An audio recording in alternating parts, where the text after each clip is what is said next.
I was standing in the backyard holding a pink and gold cake with 7 candles that refused to stay lit in the wind. My daughter, Zariah, was sitting alone at the party table we decorated with glitter balloons and streamers the night before. She kept looking at the gate, waiting. I kept telling her someone would show up. No one did. I checked my phone again. Nothing. Then a message came through. Who wants to celebrate a girl with no dad? My hands started shaking.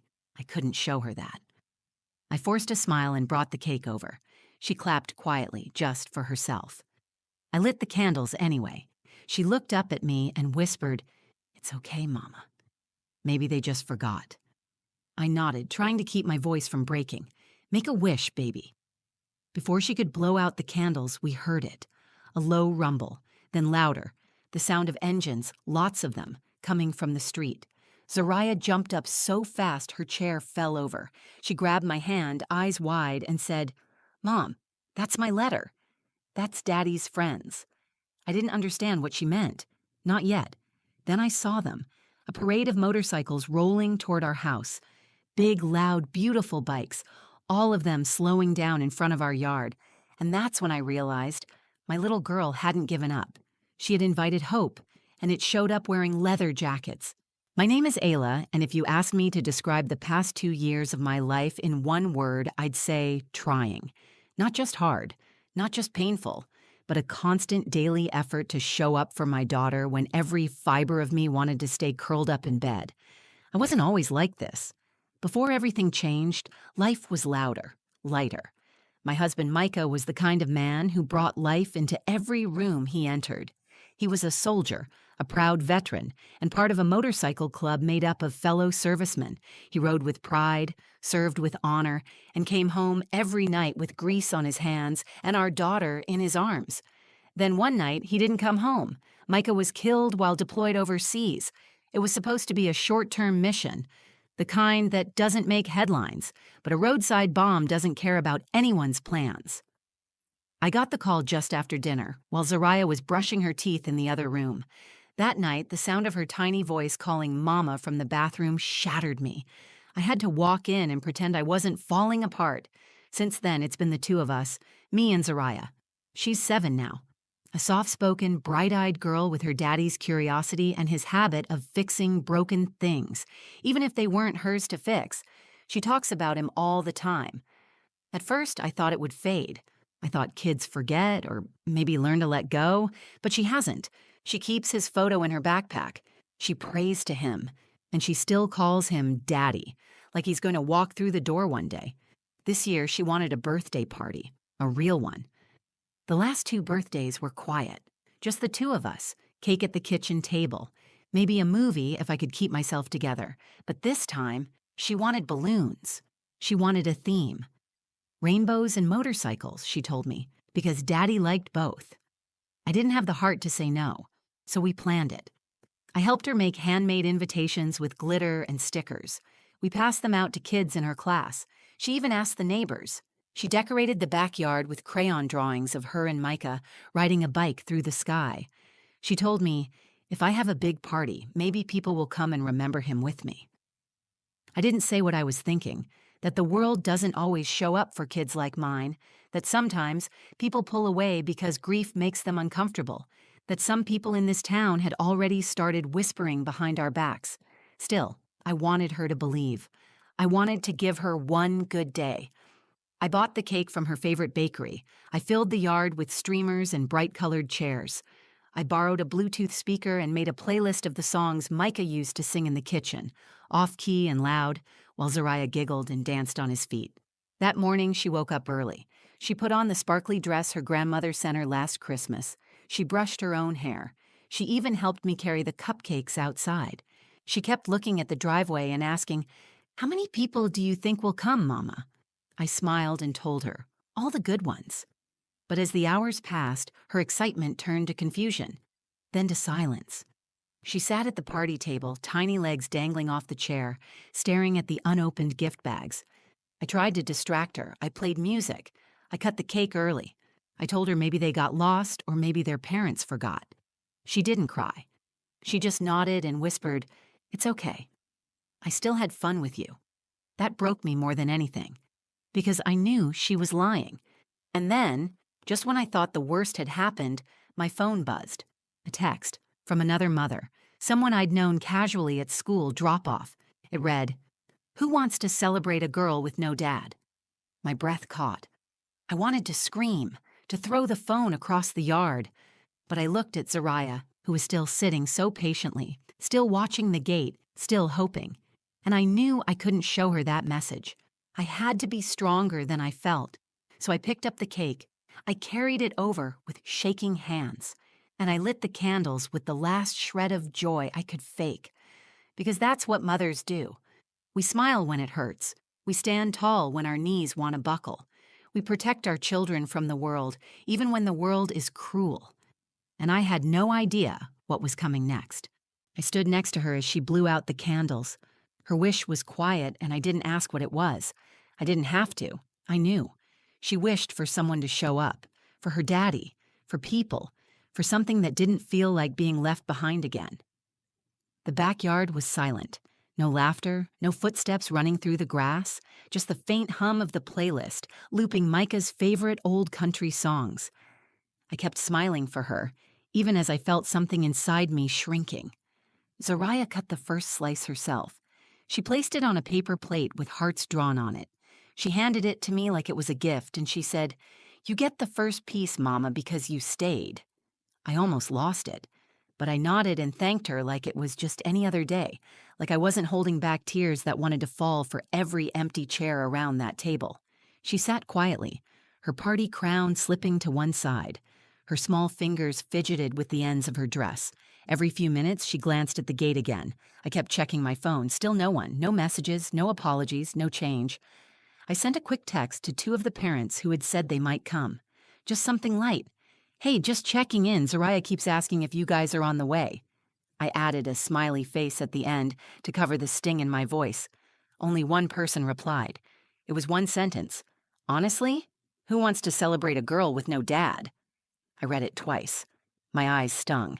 My hands clenched the phone so tightly I thought it might crack. She was 7. 7. And that was the excuse someone used to stay away from her birthday. Because she had lost her father? Because that made them uncomfortable? I looked up and Zariah was still staring at the street. Her crown was tilted even more now, and the balloon tied to her chair had started to deflate. She wasn't crying, but her shoulders had slumped in a way that told me she had given up hope, not just for that day, but maybe for the idea that people were ever going to come back for her. I walked over and knelt beside her. "Zariah," I said softly, "you know that not everyone understands the kind of strength it takes to keep going." She looked at me and asked, "Is it because Daddy's gone?" I didn't know how to answer. I wanted to protect her from the truth, but I also didn't want to lie.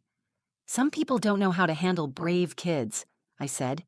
"You, sweetheart, you're the bravest person I know." She nodded once. Then she reached under the table and pulled out a folded white envelope. It had been tucked away next to the party favors. She held it up to me without saying anything. "What's this?" I asked. "I sent it a few weeks ago," she said. "I didn't tell you because I wanted it to be a surprise." I opened the flap and found a copy of a letter in her handwriting. The spelling was messy, and some words were smudged, but I could still read it clearly. "Hi, my name is Zariah. I'm turning 7. My daddy was Micah. He rode motorcycles and was in the Army. He died 2 years ago, but I still love him. I saw pictures of you with him. I don't have many people coming to my birthday, but if you knew my daddy, I would love if you could come. Love, Zariah." I held the letter like it was the most fragile thing in the world. "You sent this?" I asked. I found one of Daddy's boxes in the garage. It had a return address. I copied it onto the envelope. I didn't know if it would get there. I stared at her, stunned. She hadn't waited for help. She hadn't asked for permission. She had written her heart down and sent it out into the world, all by herself. I looked at the gate one more time. Still no cars, no bikes, just the soft flicker of the last candle burning out behind us. "Even if they don't come," I said, "that was a very kind and very brave thing you did." She shrugged, her voice quiet. "I just hoped someone would remember Daddy." I hugged her, not knowing what else to do. I kissed the top of her head and told her, "I remember him every single day." and for the first time that afternoon, she smiled. I carried her letter inside and placed it on the kitchen counter like it was something sacred. I couldn't stop reading it. The words were simple, but they held more love than anything I'd seen in a long time. She hadn't written that letter expecting magic. She just missed her father. She wanted someone to remember him with her. That night, after the last balloon had sagged and the music had gone silent, I sat in the living room while Zariah slept, curled up in her new rainbow blanket. I kept replaying the day in my mind, the empty seats, the quiet, the message on my phone. But more than anything, I thought about her letter and the fact that my daughter had done something I hadn't had the strength to do since Micah died. She reached out. I had spent the last 2 years holding everything in, locking grief behind chores and distractions. I hadn't contacted anyone from Micah's old life, not the guys he used to ride with, not the people who came to the funeral in leather jackets and boots, standing in a silent row with their heads bowed. I never returned their calls. I didn't respond to the cards. I thought I was protecting Zariah, keeping her world simple and safe. But maybe I had just been keeping her isolated. Maybe I'd been doing the same to myself. I walked back into the garage, the one space I had kept mostly untouched. His boxes were still there, stacked neatly, labeled in Micah's handwriting. I opened one marked club. Inside were old photographs, patches, bandanas, and a worn notebook with addresses and contact names. Zariah hadn't just sent her letter blindly. She had gone into this space on her own and found a name. I found the return address on an envelope she had tucked away. It belonged to someone named Cal, one of Micah's closest friends. He had stood at the front of the funeral, stone-faced, gripping a folded flag. I remembered him now. Quiet, kind eyes, built like a mountain. A man who barely spoke but gave Micah one of the biggest hugs I'd ever seen before deployment. I stood there in the dark garage with the letter in one hand and Micah's old riding gloves in the other. The smell of oil and leather still clung to everything. I could feel him there with me, not in some supernatural way, but in the weight of the memories pressing down on my chest. That was when I made my decision. I picked up my phone and called the number written next to Cal's name. It rang 4 times. I nearly hung up. Then a deep voice answered, "This is Cal." I froze. For a second, I didn't know what to say. Then I just started talking. "Hi, Cal. You don't know me. My name is Ayla. I'm Micah's wife. Was. I still am, but..." I stopped, took a breath, and started again. "My daughter, Zariah, sent a letter to you. You probably got it. I just wanted to say thank you if you read it. And if you didn't, that's okay too. I just needed you to know she misses him every day. And she's not asking for anything big. She just wanted someone who remembered him to show up." There was a pause on the other end of the line. For a moment, I thought the call had dropped. Then Cal spoke. "I read the letter. Twice." I waited. "She's got Micah's heart," he said. "I showed it to the guys. We've all been wondering how to reach out without stepping on your grief. We didn't want to make it harder for you. But now that she reached out, you can bet we're showing up." I didn't know what to say. I think I just whispered, "Thank you." He said, "Tell her we're proud of her. Tell her daddy's brothers are still riding." We hung up, and I sat there on the garage floor for a long time, holding Micah's gloves to my chest. For the first time in 2 years, I felt like I wasn't carrying this alone, that maybe Micah had left more behind than just his memory. He had left people. He had left a legacy. And Zariah, my sweet, stubborn girl, had found it. The next morning, she woke up like nothing had changed. She asked if she could have leftover cake for breakfast. I said yes. Then I told her, "I made a phone call last night. Someone read your letter." Her eyes lit up. "Did they say anything?" she asked. "They said your daddy would be proud, and that they're coming." She blinked, unsure if she heard me right. "Coming? Here?" I smiled. "Yes, they're coming." She didn't jump or squeal. She just stood there for a second, then wrapped her arms around my waist and buried her face in my side. Her voice was quiet but steady. I knew someone would remember him. It was late afternoon when we heard the first rumble. The sun was starting to set behind the trees, casting a golden light across the quiet street. Zariah and I were still outside. She'd insisted we leave the decorations up, just in case. I didn't argue. She was sitting on the porch with a cupcake in her hand, humming softly, her rainbow crown resting beside her. At first, I thought it was thunder, a low, rolling sound, but the sky was clear. Then it grew louder. It wasn't thunder. It was engines, several of them. Not the high whine of cars, but deep, heavy growls that rolled through the neighborhood like a wave. Zariah's head snapped up. Her eyes widened. She stood up slowly, walking to the edge of the porch. The sound got closer. Tires rolled over pavement, then the first bike turned the corner, a big black Harley, chrome catching the light. The rider wore a worn leather vest. Behind him, another bike appeared, then another, then more. I lost count after 20. They filled the street in front of our house, one after the other, slowing to a respectful stop. Neighbors peeked out from their windows. A few stepped outside, but no one said a word. Zariah looked up at me, stunned. "Mom," she whispered, "that's my letter." I nodded, unable to speak.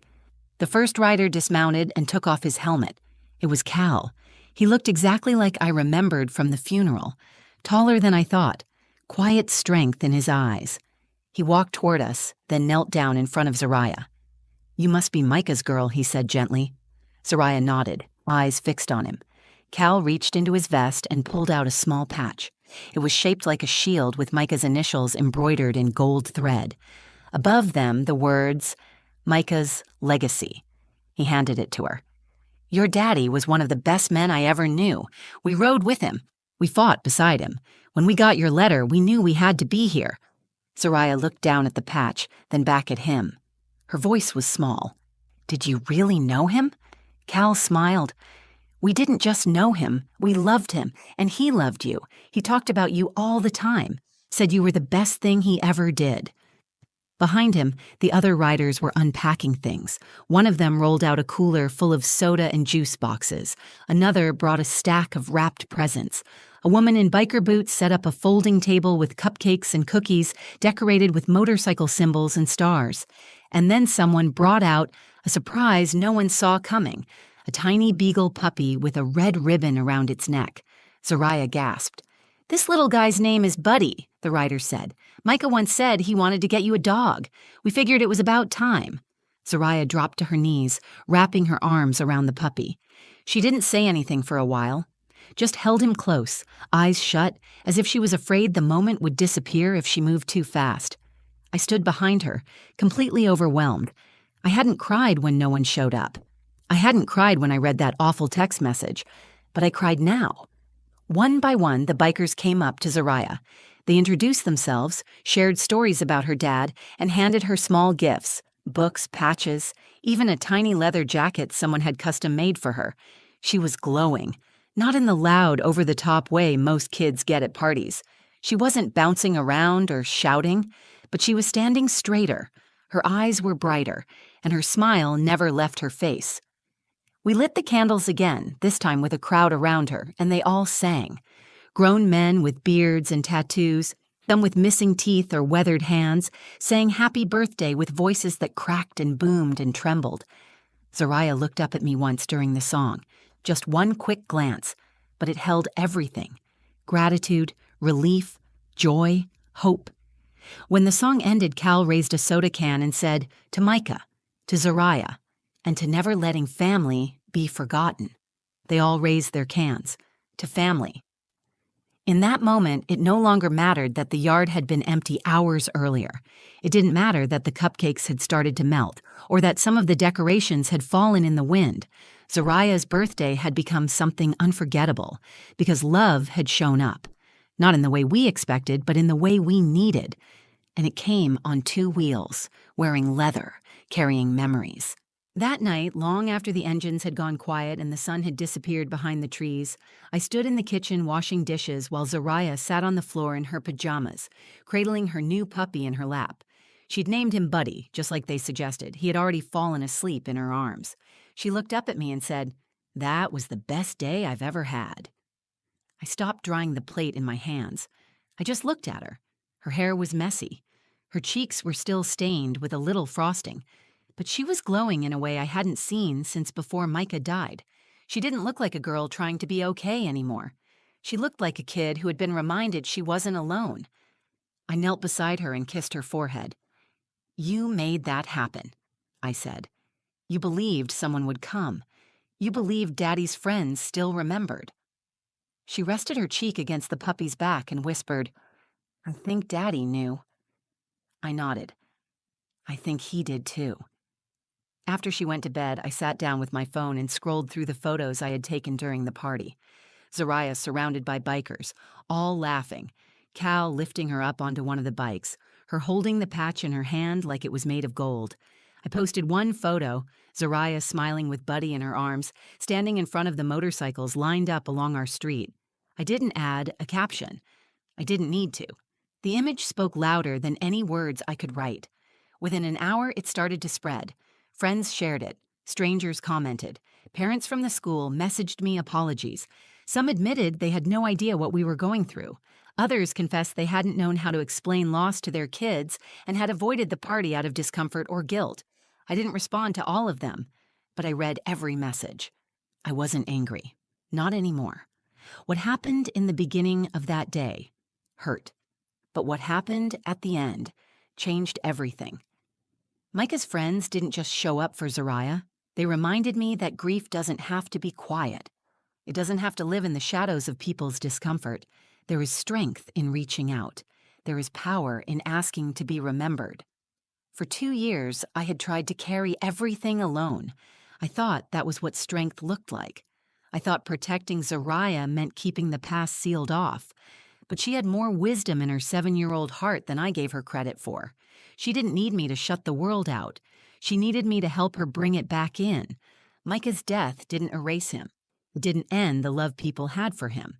It didn't erase the brotherhood he was part of, the loyalty he inspired, or the people who still carried pieces of him in their own stories.